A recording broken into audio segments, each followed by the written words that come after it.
세계에서 가장 유명한 축구 선수 중에 대표적인 선수가 있다면 스페인 레알 마드리드라는 팀에서 뛰고 있는 호날두라는 선수일 겁니다. 스페인의 한 방송사에서 재밌는 실험을 했습니다. 이 호날두 선수가 노숙자 분장을 하고요, 한 광장에서 공으로 묘기를 부립니다. 지나가는 사람들에게 구걸을 하기도 하고요, 또 지나가는 행인들과 같이 공을 차기도 합니다. 그렇지만 이 누구도 이 노숙인이 유명한 축구 선수라는 것은 알아차리지 못하죠. 그저 일반인치고는 공을 좀 잘 치는구나, 공을 좀 잘 다루는구나 라고 생각하는 그런 표정으로 이것을 지켜볼 뿐이었습니다.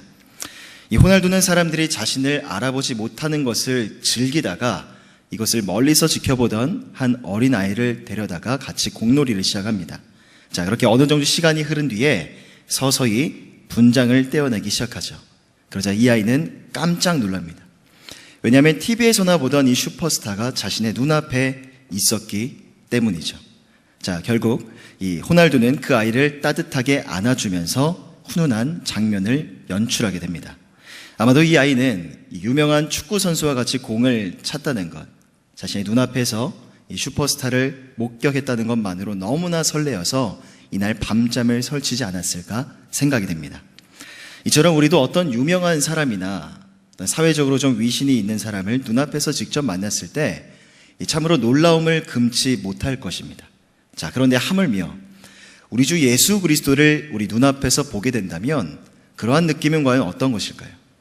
우리가 이 땅 살아가면서 단 한 번도 느껴보지 못했던, 가져보지 못했던 그런 감정일 것입니다.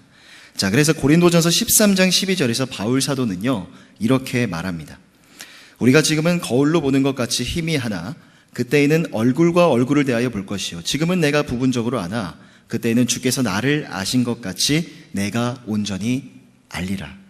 자, 과거의 거울은요, 이 구리나 금속편을 두들겨 가지고 그 표면을 연마시켜서 만들었기 때문에 성능이 그렇게 좋지는 않았습니다.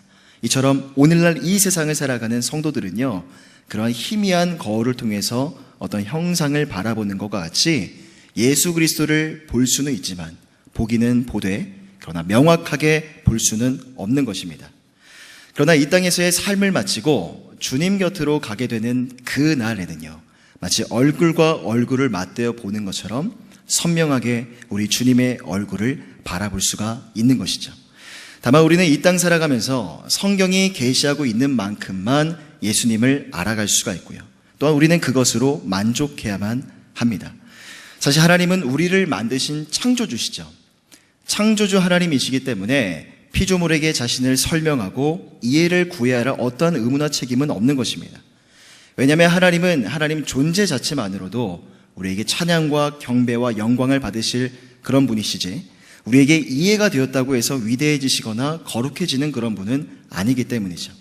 그러기에 우리는 성경이 인도하는 곳까지만 예수님을 힘써 알아가야 하고요, 그 알을 기반으로 하여서 찬양하고 영광을 올려드리는 삶을 살아가야 하는 것입니다. 바로 예수님을 다시 배울 그날까지 말이죠.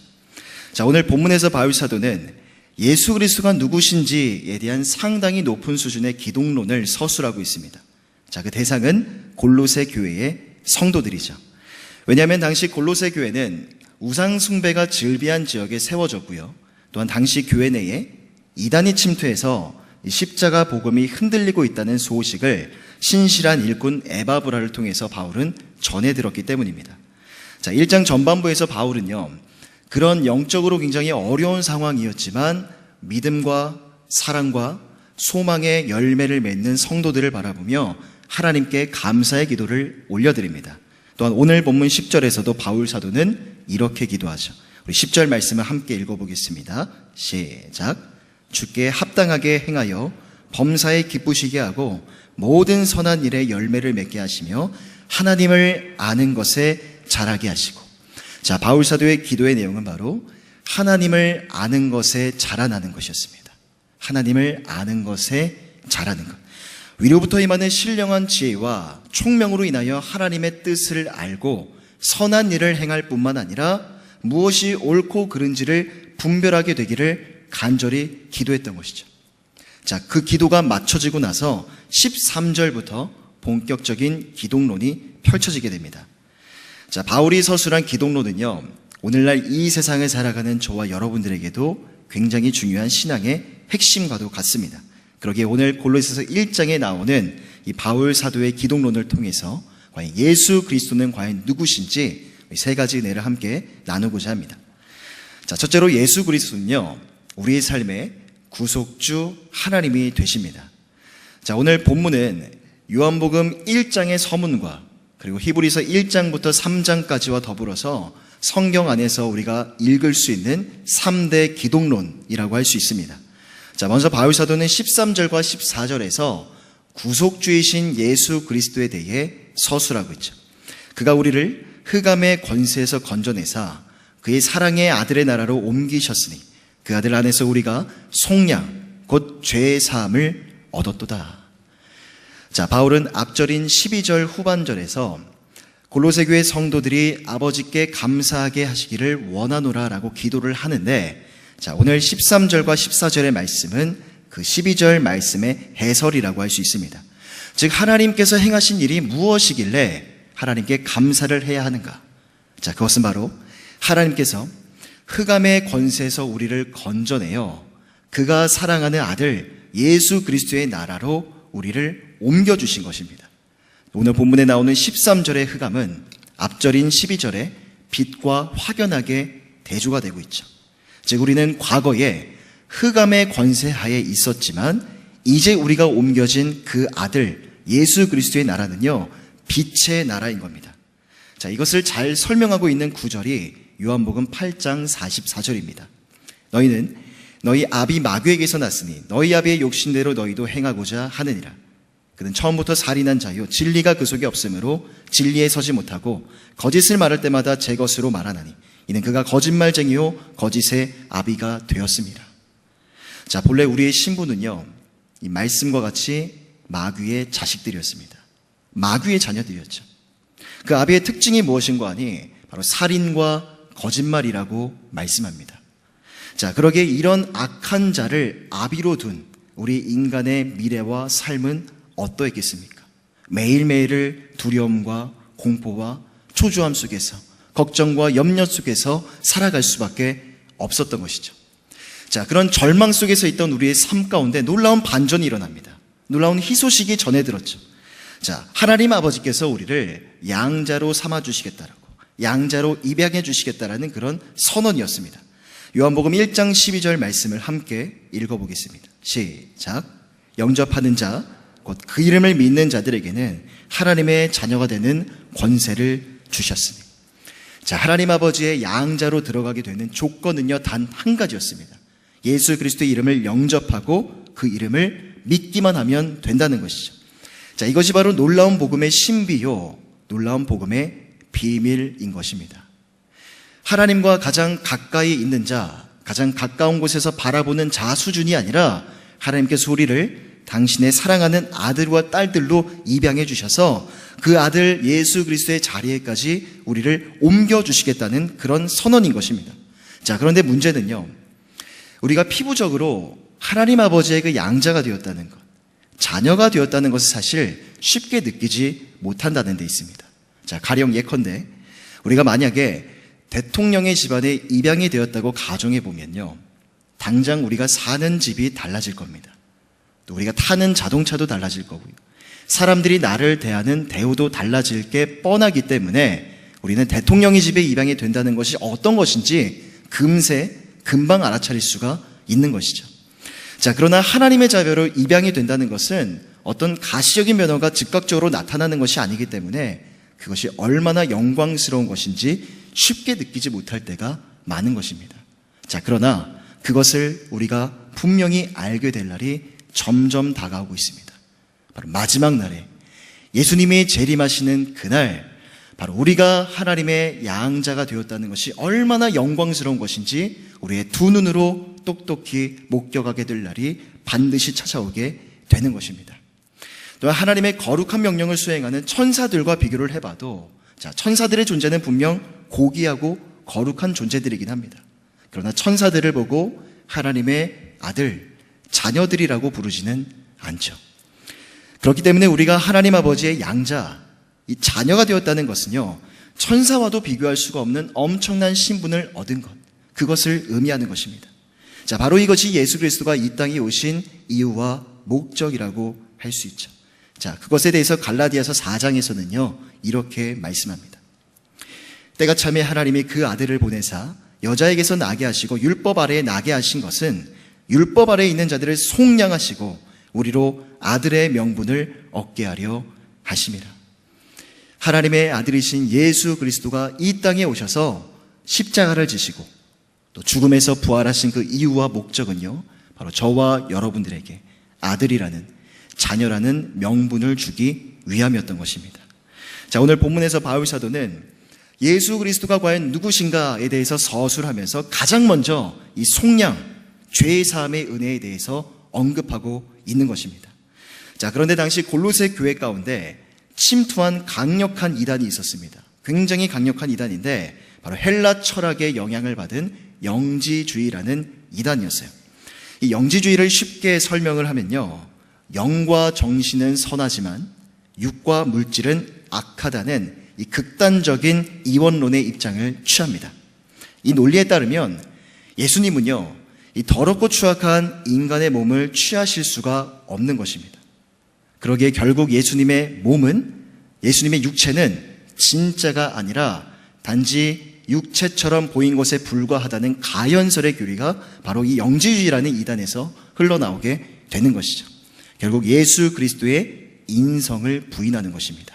자, 뿐만 아니라 다른 이단들도 있었죠. 예수가 무슨 하나님이냐? 그는 단지 남들보다 조금 더 도덕적이고 조금 더 윤리적인 그런 성자에 지나지 않는다고 주장하면서 예수님의 신성을 폄훼하는 이단들도 존재했었죠.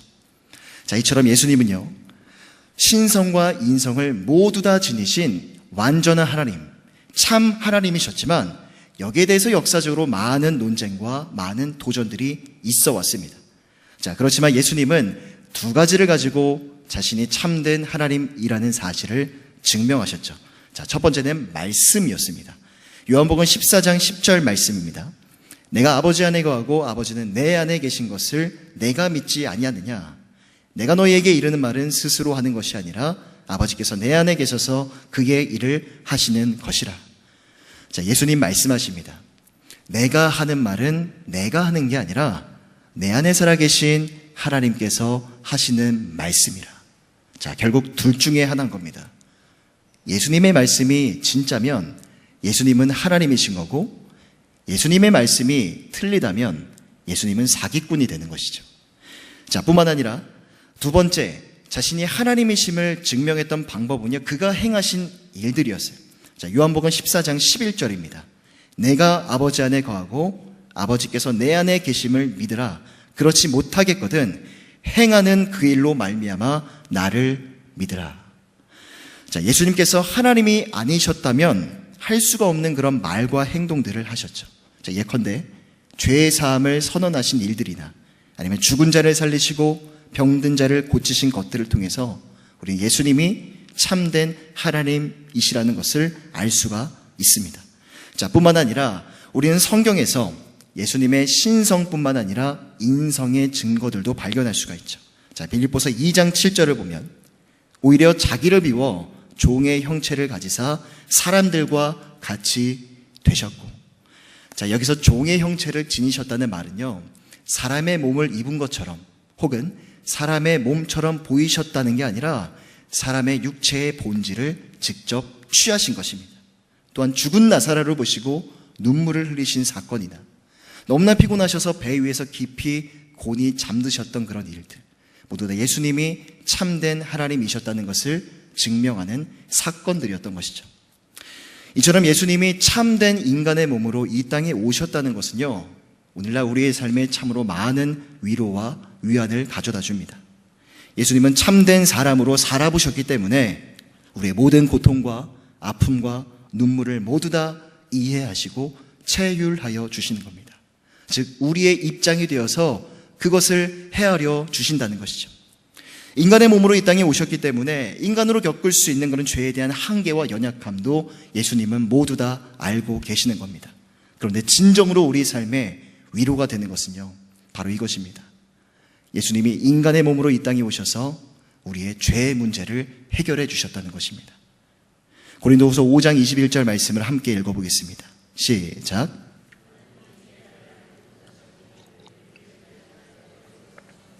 우리로 하여금 그 아래서 하나님의 의가 되게 하려 하심이라. 주 안에 사랑하는 성도 여러분, 우리가 믿는 기독교가 다른 종교와 다른 점이 있다면요, 바로 신이 인간이 되어 이 땅에 오셨다는 것입니다. 다른 종교를 우리가 면밀히 들여다보면 저마다 인간이 신을 위해서 뭔가를 해야만 그 공로를 가지고 구원을 얻을 수가 있죠. 그러나 기독교는요, 정반대인 겁니다. 신이 인간을 대신하여 죽은 종교는요, 기독교밖에 존재하지 않죠. 우리가 이 사실만 들여다보아도 기독교에서 말하는 하나님이 그 신이 얼마나 절대적인 분인가라는 것을 유추해 볼 수가 있는 것입니다.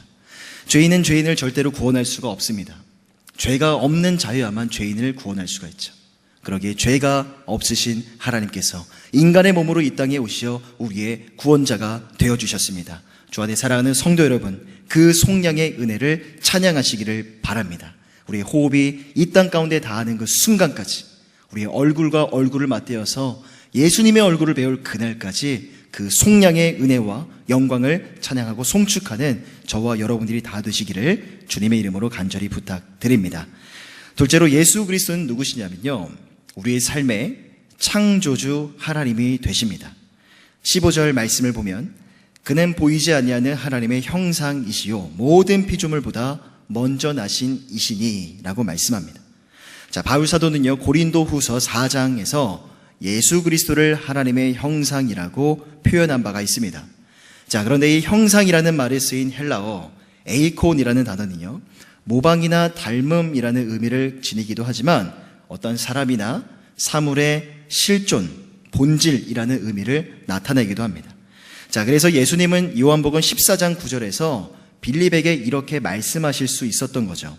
나를 본 자는 아버지를 보았거늘. 나를 본 자는 아버지를 보았거늘. 자, 예수님의 이러한 말씀들은요, 주변 사람들, 주위에 있던 군중들을 매우 흥분하게 만들었습니다. 왜냐하면 이 말씀이 마치 신성을 모독하는 말씀처럼 들렸기 때문이죠. 그래서 군중들은 바닥에 있는 돌을 들어서 예수님에게 던지려 했던 것입니다. 자, 그러나 예수님은 분명 하나님의 본체심에 분명하기 때문에 예수님을 본 자는 결국 하나님을 본 것과도 마찬가지인 것이죠. 자, 뿐만 아니라 15절부터 17절까지를 보면 예수 그리스도를 보이지 않는 하나님의 형상일 뿐만 아니라 모든 피조물보다 먼저 나신 자, 모든 것들의 창조자, 만물보다 먼저 계신 자라고도 표현하고 있습니다. 자, 그런데 특별히 이 15절과 17절에서 먼저라는 표현 때문에 많은 신학적인 논쟁들이 있어 왔습니다. 이 먼저라는 표현을 창조의 순서로 보고, 자, 그렇다면 예수님도 어찌할 수 없는 피조물이 아니냐, 예수님이 만드신 피조물들이 많이 있는데 예수님이 가장 먼저 지음받은 피조물이 아니냐라고 주장하는 자들이 있었습니다. 자, 과거 대표적인 사람이 이 초대교회 시절에 아리우스라는 사람이었습니다.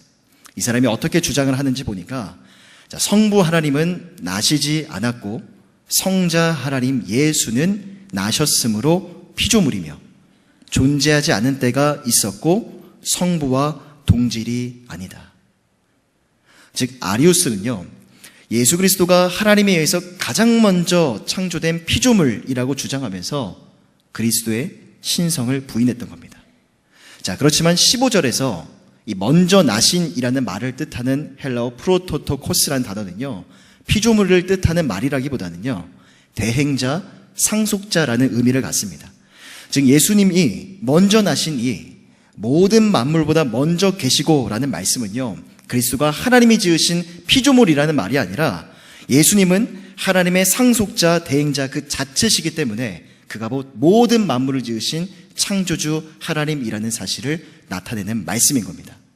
자, 그런데 당시 골로새 교회 안에는요, 또 다른 이단의 양상들이 있었는데, 자, 그 이단의 양상이 천사들을 숭배하는 것이었습니다. 자, 이것이 앞서 설명한 영지주의라는 이단이 가진 또 다른 특징이죠. 자, 천사 숭배자들은 예수님을 단지 수많은 천사들 중에 하나라고 여겼고, 혹은 예수님보다 더 높은 수준에 있는 천사들도 있을 거라고 그렇게 믿었습니다. 자, 그러나 바울 사도는 16절에서 이렇게 말합니다. 왕권들이나 주권들이나 통치자들이나 권세자들이나 만물이 다 그로 말미암고 그를 위하여 창조되었고. 자, 여기서 말하는 왕권과 주권들, 통치자들, 권세는요, 일반적으로 바울이 이 천사들을 지칭하는 그런 표현입니다. 바울은 저들이, 이 숭배자들이 섬기는 천사들 역시 예수님에 의해서 창조된 피조물에 불과하다는 것을 설파함으로써 저들의 어리석음을 지적했던 것이죠. 주 안에 사랑하는 성도 여러분, 이 16절 후반절을 다시 보면 만물이 다 그로 말미암고 그를 위하여 창조되었고 라고 말씀합니다. 이 말씀은요, 예수님이 곧 온 우주 만물을 지으신 창조주 하나님의 주권자라는 것을 나타냅니다. 온 우주 만물 중에 예수 그리스도 안에서 지음받지 않는 것은 단 하나도 존재하지 않는 것이죠. 또한 만물이 다 그로 말미암았다라는 말은요, 그 창조의 주권자이신 예수 그리스도가 지금도 만물의 질서를 붙들지 않으시면 만물은 한순간도 유지될 수 없고 지탱될 수 없으며 결국 파멸될 수밖에 없다는 것을 뜻하는 말씀이기도 합니다. 이 복음주의를 대표하는 기독교 변증가이자 목사인 리 스트로벨이라는 사람은요, 회심하기 전까지, 예수님을 영접하기 전까지 냉소적인 무신론자였다고 합니다. 어릴 적부터 과학은요, 그에게 하나님은 존재하지 않다라고 설득을 했고, 이 사람은 그 과학의 말에 설득이 당해서 하나님이 존재하지 않는다라고 믿어왔다고 해요. 자, 그러나 과학에 대해서, 또한 특히 우주에 대해서 연구하면 연구할수록 그 우주의 광활함과 그리고 믿을 수 없을 만큼 미세하게 조정되어 있는 우주의 질서들을 바라보면서, 자, 이것이 과연 우연하게 만들어진 것이라고 치부할 수 있을까라는 의문을 가졌다고 해요. 자, 결국 그는 우주를 연구하면 연구할수록 우주야말로 이것을 창조한 어떠한 지적인 설계자가 있다는 명백한 증거가 아닐 수 없다는 결론을 내리게 됩니다. 자, 뿐만 아니라 우리의 몸속에 있는 이 세포와 DNA를 들여다보아도, 복잡하지만 정확한 순서와 구조를 지닌 DNA를 살펴봐도 우리는 볼 수 없지만 그 DNA를 통해서 지적 설계자의 흔적을 우리는 살펴볼 수가 있는 겁니다. 자, 혹자는 이렇게 말합니다. 우리 인간의 몸속에 있는 DNA에 너무나 많은 광범위한 그런 정보가 담겨져 있는데, 그것은 마치 체계적으로 만들어진 백과사전이나 컴퓨터보다도 더욱더 탁월한 수준이라고 그렇게 말합니다. 저 또한 하나님께서 태의 문을 열어주셔서 벌써 5개월째 아내 뱃속에서 아이가 자라고 있습니다. 한 달에 한 번씩 병원에 가서 초음파 영상으로 아이를 만나고 있는데, 영상을 통해서 아이를 볼 때마다 참으로 놀라운 하나님의 신비를 간접적으로나마 느끼고 있죠. 처음에는 몇 센치에 불과했던 아이가 점점 자라나는 걸 통해서 생명을 주관하시는 하나님의 놀라운 신비를 경험하고 있습니다.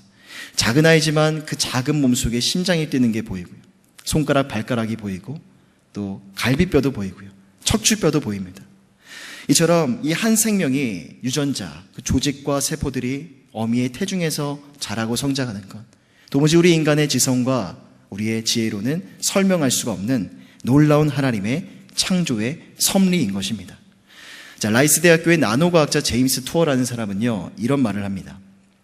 과학에 대해서 아무것도 모르는 풋내기만이 과학의 믿음을 앗아간다고 말할 것입니다. 만약 당신이 정말로 과학을 공부해 본다면 과학은 당신을 하나님께로 더 가까이 나아가게 할 것입니다. 주 안에 사랑하는 성도 여러분, 뉴턴이 만유인력을 발견하기도 전에 이미 사관은 위에서 아래로 떨어지고 있었습니다. 사계절은 정확하게 바뀌고 있었고요, 지구의 자전과 공전도 어김없이 이루어지고 있었죠. 그러기에 온 우주가 이미 하나님의 지혜와 질서로 충만했던 것입니다. 자, 성경은 창세기 1장 1절의 말씀으로 시작이 됩니다. 우리 함께 한 목소리로 읽어보겠습니다. 시작. 대초에 하나님이 천지를 창조하시니라. 대초에 하나님께서 온 우주 만물을 창조하셨습니다. 믿으십니까? 그런데 어떤 사람들은 의도적으로 창조주 하나님을 인정하지 않을지도 모릅니다. 그러나 창조주 하나님은요, 지금도 보이지 않는 곳에서 인간의 역사 속에서 여전히 살아계시고 여전히 운행하고 계십니다. 하나님은 지금도 모든 우주 만물의 질서를 붙들고 계시고, 또한 창세전에 계획하시고 설계하신 저와 여러분들의 구원도 이루어가고 계십니다. 그 창조의 하나님이신 예수 그리스도를 믿음의 눈으로 바라보시기를 바랍니다. 무에서 유를 만들어내신가 하나님께서 오늘 우리의 삶 속에 어떤 아픔과 눈물과 절망이 있을지라도 새 창조의 역사를 이루어 가실 줄 믿습니다. 마지막 세 번째로 예수 그리스도는 누구신고 하니 바로 교회의 머리가 되십니다. 18절 말씀을 함께 읽겠습니다. 시작.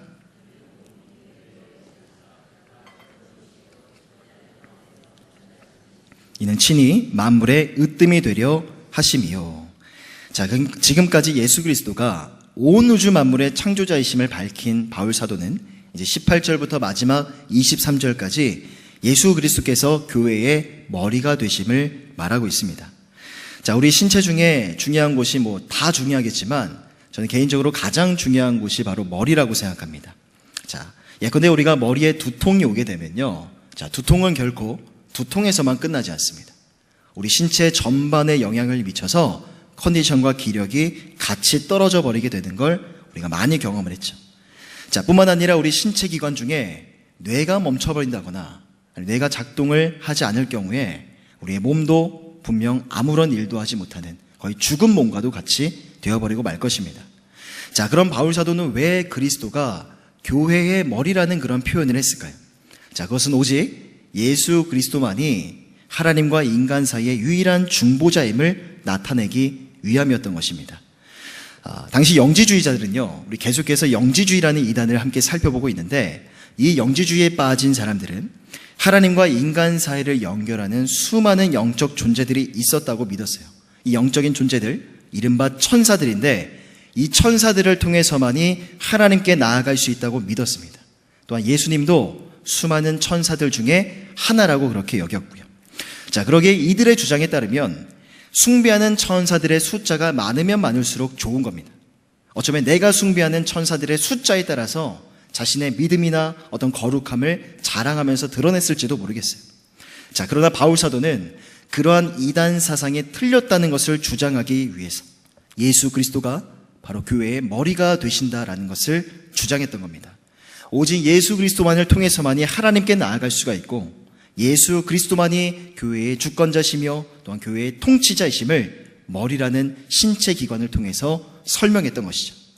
19절 말씀을 보면요, 아버지께서는 모든 충만으로 예수 안에 거하게 하시고 라고 말씀합니다.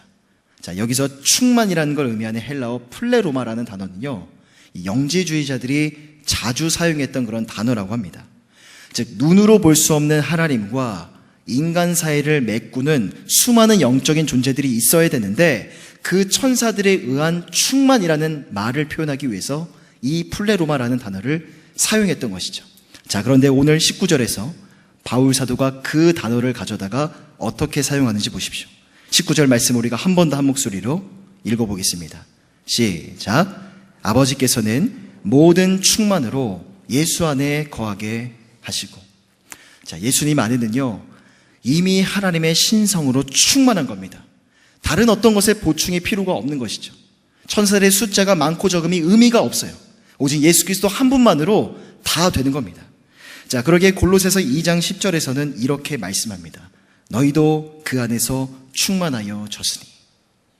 이미 예수 그리스도 안에 하나님이 충만하시기 때문에 그를 믿는 자들, 그를 따르는 모든 자들에게도 하나님의 충만이 임하게 되는 것입니다. 그러기에 오직 예수 그리스도만이 하나님과 인간을 연결하는 유일한 중보자가 되시는 것이죠. 또한 그리스도가 교회의 머리가 된다는 것은요, 그리스도의 부활과도 깊은 연관이 있습니다. 18절 말씀을 다시 보면 그는 죽은 자들 가운데서 먼저 나신 이시니 라고 말씀합니다. 여러분, 만약에 예수님의 행적이 십자가에서 죽으신 것으로 끝이 나버렸다면, 예수님의 부활이 없던 일이었다면 아마 예수님은요, 인류의 역사 속에서 단지 어떤 도덕적이고 윤리적인 성자, 의인 정도로밖에 기록되지 않았을 겁니다. 오늘 우리가 함께 읽은 이 성경도 살아있는 하나님의 말씀이 아니라 잘 짜여진 어떤 소설책으로 전락해버리고 말았을 것입니다. 자, 그러나 예수님은 사망과 죽음의 권세를 이기시고 부활하셔서 당신이 하나님의 아들이심을 당당하게 증명하셨죠. 고린도전서 15장 20절 21절 말씀을 함께 읽어보겠습니다. 시작. 잠자던 자들의 첫 열매가 되셨도다. 사망이 한 사람으로 말미암았으니 죽은 자의 부활도 한 사람으로 말미암는도다. 자, 결국 예수님은 죽음을 단번에 정복하신 부활의 첫 열매시오, 또 그를 믿는 모든 자들의 사한 소망, 유일한 소망이 되어주신 것이죠. 그러기에 우리도 예수님이 재림하시는 그날에 예수님처럼 교회의 머리가 되시고 부활의 첫 열매가 되신 예수님처럼 우리의 몸과 영혼이 부활하게 되는 그 영광스러운 경험을 우리가 하게 될 것입니다. 또한 그날에는 한 번도 보지 못했던 예수님의 얼굴을 배웠겠죠. 예수님이 이렇게 생겼구나, 이런 모습이셨구나라는 걸 우리 두 눈으로 얼굴과 얼굴을 맞대어 보는 것처럼 확인하게 될 것입니다. 또한 그분의 품 안에서 이 세상에서는 한 번도 느껴보지 못했던 따뜻함과 평안함도 누리게 될 것입니다. 그날이 점점 우리에게 다가오고 있는 것이죠. 주 안에 사랑하는 성도 여러분, 예수 그리스도를 죽은 자 가운데서 다시 살리신 하나님의 놀라운 능력과 권능이 오늘 여러분들의 삶 가운데에도 동일하게 역사하고 계십니다. 현재 여러분의 삶 속에 어떤 어려움이 있으십니까? 여전히 해결되지 않는 어떤 문제들 때문에 마음 졸이고 계십니까? 이 사망과 죽음의 권세를 이기시고 죽음에서 부활하신 예수 그리스도의 이름으로 대적하시고 선포하시기를 바랍니다. 여러분, 그때 눈앞에 있는 모든 장벽이 무너지고 닫힌 문이 활짝 열리게 되는 은혜가 여러분 삶 가운데 임하게 될 것입니다.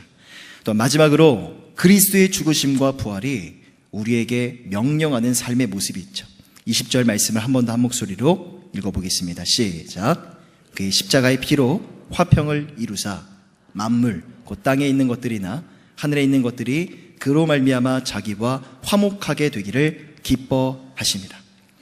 자, 우리 인간은 아담의 범죄로 인하여 하나님과 원수가 되었고 또 하나님의 진노 아래 있게 되었지만 어린 양 되신 예수 그리스도의 그 보배로운 피로 말미암아 하나님과 화평을 이루게 되었습니다.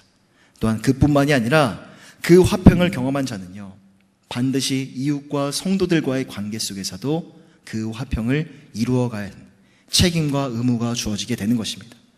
왜냐하면 예수님이 교회의 머리가 되신다는 건요, 예수님을 중심으로 통일, 하나됨을 의미하긴 하지만 그것이 맹목적이고 일방적인 하나됨은 아닙니다. 그 안에서 아름다운 조화가 있어야만 온전한 하나됨을 이룰 수 있기 때문이죠.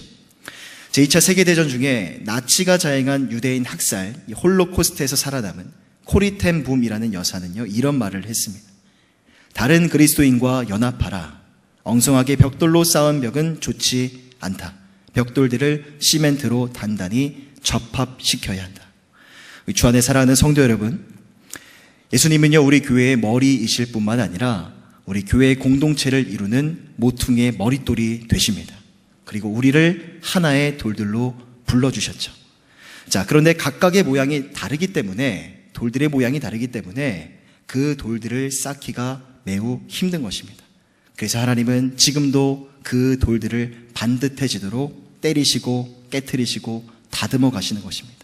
그래서 우리가 누군가와 화평을 이룬다는 것, 하나됨을 이룬다는 것은요, 결코 쉽지 않아요. 아프고 힘든 일인 겁니다. 그러나 그것이 바로 복음의 원리이고 복음의 비밀, 하나님이 우리에게 원하시는 삶의 모습인 것입니다. 오늘 골로새서 말씀을 통해서 우리는 예수님이 누구신지에 대해서 함께 살펴봤습니다. 예수님은 우리의 창조주시고 구속주 하나님이시며 또한 교회의 머리가 되셔서 오늘도 우리와 함께 하시고 우리의 소망이 되어주시는 분이십니다. 우리 마지막으로 요한복음 17장 3절을 함께 읽고요, 말씀을 맺도록 하겠습니다. 시작. 영생은 곧 유일하신 참 하나님과 그가 보내신 자 예수 그리스도를 아는 것이니이다. 예수님은 말씀하십니다. 영생은 곧 유일하신 참 하나님과 그가 보내신 자 예수 그리스도를 아는 것이다. 주 안에 사랑하는 성도 여러분, 예수 그리스도를 더욱더 힘써 알아가는 저와 여러분들이 다 되셨으면 좋겠습니다. 그 예수 그리스도를 깊이 알아가는 그 알므로 인하여 하나님께서 하늘 가득한 은혜와 평강과 축복을 여러분 삶 가운데 충만하게 부어주실 것입니다. 기도하겠습니다. 존귀하신 하나님 아버지, 오늘 바울사도가 골로새 교인들을 향해서 기록한 이 기독론을 통해서 예수 그리스도가 누구신지 함께 살펴보았습니다. 예수님은 나의 구속주 하나님이시고 나를 지으신 창조주 하나님이시며 또한 교회의 머리가 되셔서 지금도 우리와 함께 하심을 믿사오니 그 예수 그리스도를 더욱더 힘써 알아가고 그 알을 기반으로 하여서 하늘에 하나님이 부어주시는 은혜와 평강을 만끽하는 우리 서울 홍성의 모든 성도들이 다 되어줄 수 있도록 인도하여 주시옵소서. 존귀하신 예수 그리스도의 이름으로 간절히 기도드립니다. 아멘.